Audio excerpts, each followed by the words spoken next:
Hello students, मेरा नाम है सिद्धार्थ और आप देख रहे हैं Prayas competitive YouTube channel. In this video we will talking about some chemical properties of metals जो कि प्रीवियस क्लासेस में रह गए थे।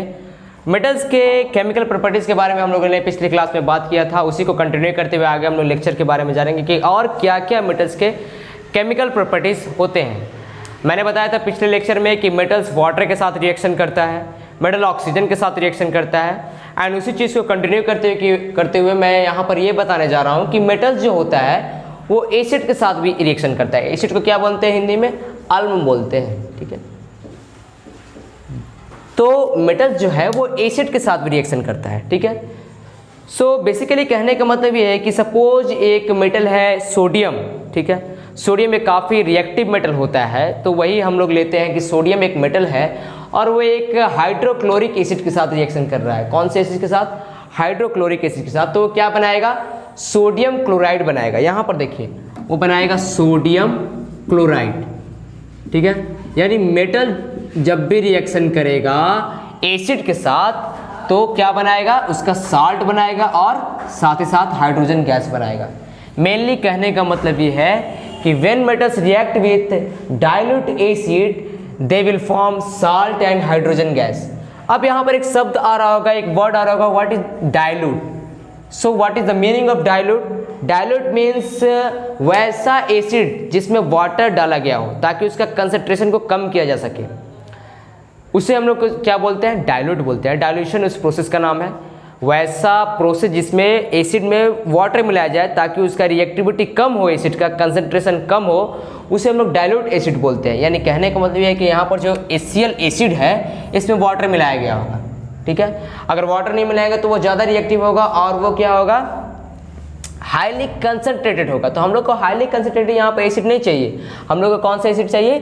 डाइल्यूट एसिड चाहिए, ठीक है।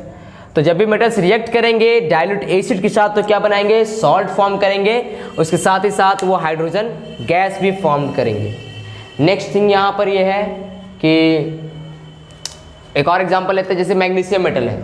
मैंने आप लोग को बताया था कि सिंबल्स को याद करना बहुत ज़रूरी है। अगर आप सिंबल्स याद नहीं करते हैं 1 से लेकर के 30 तक मेटल्स के सिंबल, एलिमेंट के सिंबल्स, तो आपको कोई लेक्चर समझ में नहीं आने वाला। आगे चीज़ें और डिफिकल्ट होते जाएंगी, तो उसके लिए आप लोग को ये प्रिपेयर रहना होगा सब चीज़ को याद करके, एटॉमिक नंबर, सिंबल्स, वैलेंसीज, ताकि आगे आप लोग को समझ में आएगा। एंड यहाँ पर देखिए मैग्नीशियम एक मेटल है, ठीक है। वो जब हाइड्रोक्लोरिक एसिड के साथ रिएक्शन करता है तो वो क्या बनाता है? मैग्नीशियम क्लोराइड, साथ ही साथ हाइड्रोजन गैस।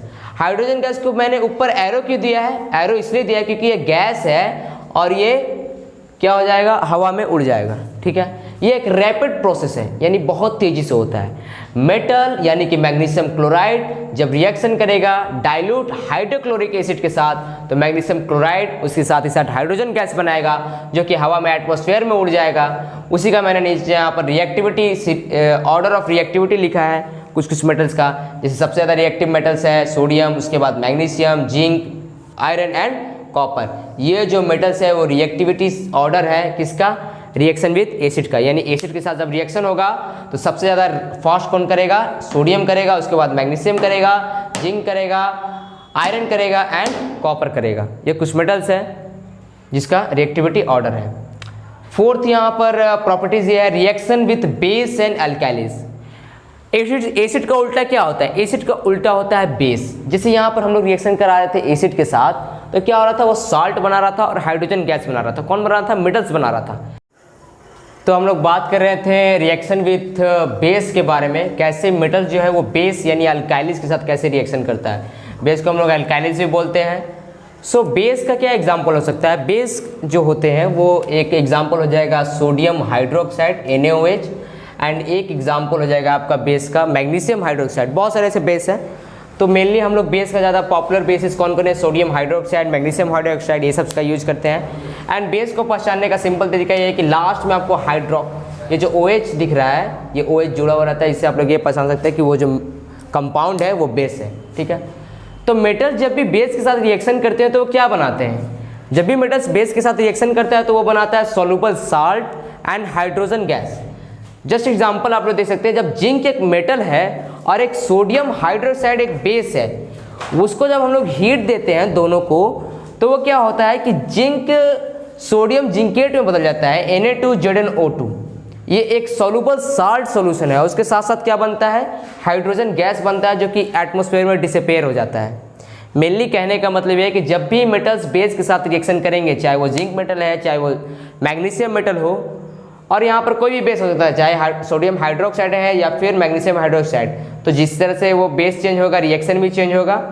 तो यहाँ पर मैंने एग्जांपल लिया था जिंक का, सोडियम हाइड्रोक्साइड का, जब भी हीट मिलेगा तो सोडियम जिंकेट बनेगा और हाइड्रोजन गैस बनेगा।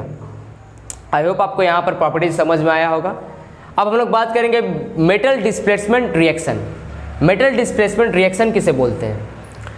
मेटल डिस्प्लेसमेंट रिएक्शन में क्या होता है कि जो लेस रिएक्टिव मेटल्स होते हैं वो डिस्प्लेस कर दिए जाते हैं मोर रिएक्टिव मेटल्स के द्वारा। यानी कि यहाँ पर जो मोर रिएक्टिव मेटल्स होगा वो लेस रिएक्टिव मेटल को डिस्प्लेस कर देगा रिएक्शन में, उसको हटा देगा उसके जगह पर से, कंपाउंड से। ठीक है, अब वो कैसे पता चलेगा कि कौन हटाएगा या फिर कौन नहीं हटाएगा या फिर कौन हटेगा? तो उसको जानने के लिए, ये चीज़ को जानने के लिए सबसे हम लोग को क्या जानना पड़ेगा? सबसे उससे पहले रिएक्टिविटी सीरीज ऑफ मेटल्स के बारे में। रिएक्टिविटी सीरीज ऑफ मेटल्स क्या कहता है? ये कहता है कि कौन सा मेटल ज़्यादा रिएक्टिव है एंड कौन सा मेटल कम रिएक्टिव है, लेस रिएक्टिव है।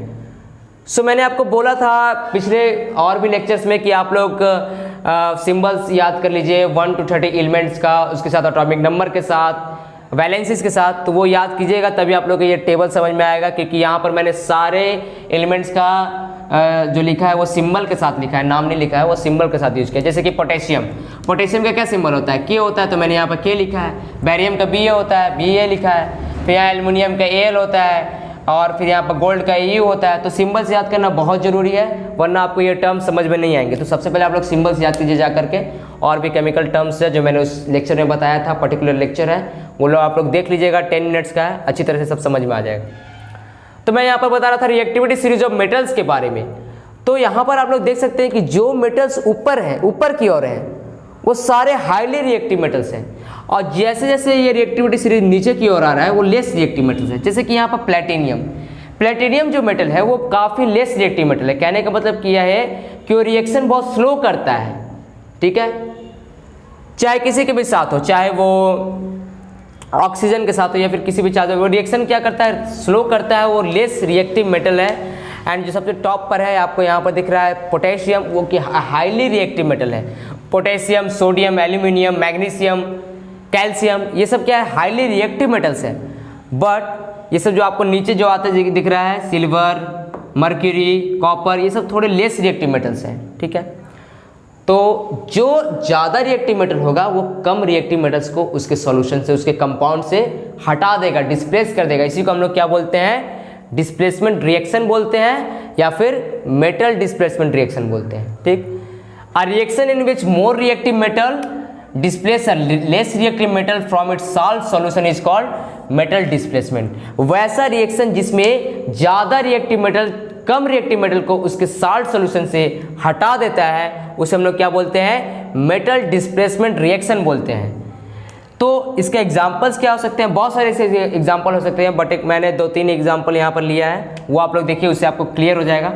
जैसे कि reaction between magnesium and copper sulphate solution, magnesium displace copper from its copper sulphate solution. कहता है कि जब हम लोग रिएक्शन कराते हैं मैग्नीशियम का कॉपर सल्फेट सॉल्यूशन के साथ, तब क्या होता है ना कि जो मैग्नीशियम है जो कि ज़्यादा रिएक्टिव मेटल है, ठीक है, यहाँ पर रिएक्टिविटी सीरीज में आप लोग देख लीजिए, मैग्नीशियम क्या है? कहाँ पर है? ऊपर में है। कॉपर कहाँ पर है? नीचे में है, यहाँ पर है। तो कॉपर तो नीचे हुआ, मैग्नीशियम तो ऊपर हुआ, तो जो ज़्यादा ऊपर रहेगा वो ज़्यादा रिएक्टिव रहेगा।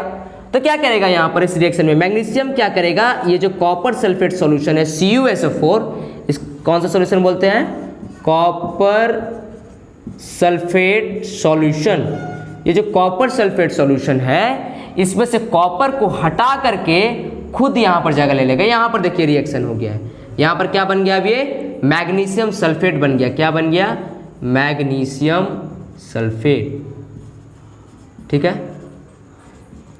तो क्या हुआ यहाँ पर? क्या हुआ यहाँ पर? यहाँ पर ये हुआ कि मैग्नीशियम जो कि ज़्यादा रिएक्टिव मेटल था, वो लेस रिएक्टिव मेटल कॉपर को उसके जगह पर से हटा दिया और उसका जगह लेकर के मैग्नीशियम सल्फेट बन गया। ये एक एग्जाम्पल हो गया आपका मेटल डिस्प्लेसमेंट रिएक्शन का। अगला एग्जाम्पल के बारे में बात करें तो यहाँ पर देखिए zinc plus copper sulphate solution जब रिएक्ट करते हैं आपस में, तो जिंक क्या करता है, जिंक देखिए जिंक ऊपर है, काफ़ी ऊपर है, कॉपर से ऊपर है रिएक्टिविटी सीरीज में, तो जिंक जाहिर सी बात है वो ज़्यादा रिएक्टिव मेटल हुआ, तो जिंक क्या करेगा, कॉपर को हटा देगा इसके जगह से और उसके जगह पर ले लेगा, तो यहाँ पर क्या बनेगा, जिंक सल्फेट बन जाएगा। जिंक सल्फेट बना और साथ में कॉपर बन गया, कॉपर क्या हो गया, अलग हो गया, उसको डिस्प्लेस कर दिया गया। अनदर एग्जाम्पल है iron plus copper sulphate solution, तो आयरन सल्फेट बन गया यहाँ पर, फेरिक सल्फेट इसको बोलते हैं, फेरस सल्फेट, एंड यहाँ पर क्या बन गया, लास्ट में कॉपर बन गया। तो यहाँ पर आप लोग देख सकते हैं जो आयरन था, Fe था, वो लेस रिएक्टिव कॉपर को हटा दिया और उसकी जगह पर अपना जगह ले लिया और अपना एक सॉल्ट बना लिया। जो ऊपर रहेगा वो ज़्यादा रिएक्टिव रहेगा, जो नीचे रहेगा वो कम रिएक्टिव रहेगा। रिएक्शन में हम लोग रिएक्टिविटी सीरीज याद रखेंगे, तभी हम लोग ये डिस्प्लेसमेंट वाला रिएक्शन कर सकते हैं। तो आप लोग इसको याद करने का ज़रूर ट्राई कीजिएगा एंड आई होप आप सबको ये कंसेप्ट समझ में आया होगा। मिलेंगे आप सबसे नेक्स्ट वीडियो में। एंड एक थिंग ये है कि जो मैं चीज़ करवा रहा हूँ आप लोग उसे याद कीजिए, क्योंकि केमिस्ट्री याद करने वाला ही सब्जेक्ट होता है। विदाउट आप लोग पिछले चीज़ को अगर आप याद करके नहीं आएंगे लेक्चर देखने, तो आप लोग को कुछ समझ में आने वाला है नहीं। तो बर्डन मत रहने दीजिए, लेक्चर को याद करते रहिए, जो भी है उसको नोट कीजिए, एक particular note copy, fair note copy बनाइए, ठीक है, एंड उस पर लिखिए, क्वेश्चन प्रैक्टिस कीजिए। क्वेश्चंस नहीं बन रहा हो, कुछ चीज़ नहीं समझ में आ रहा हो तो कमेंट में आप लोग पूछ सकते हैं, कोई दिक्कत नहीं है। एंड आप लोग व्हाट्सएप नंबर भी दिया हुआ है, आप लोग डिस्क्रिप्शन में, उस पर भी आप लोग कांटेक्ट कर सकते हैं। आप लोग को पर्टिकुलर टाइम पर भी सबको रिप्लाई किया जाएगा। एंड एक थिंग है कि खेलिए कम, पढ़िए ज़्यादा। मिलते हैं आप सबसे नेक्स्ट वीडियो में, तब तक के लिए गुड बाय।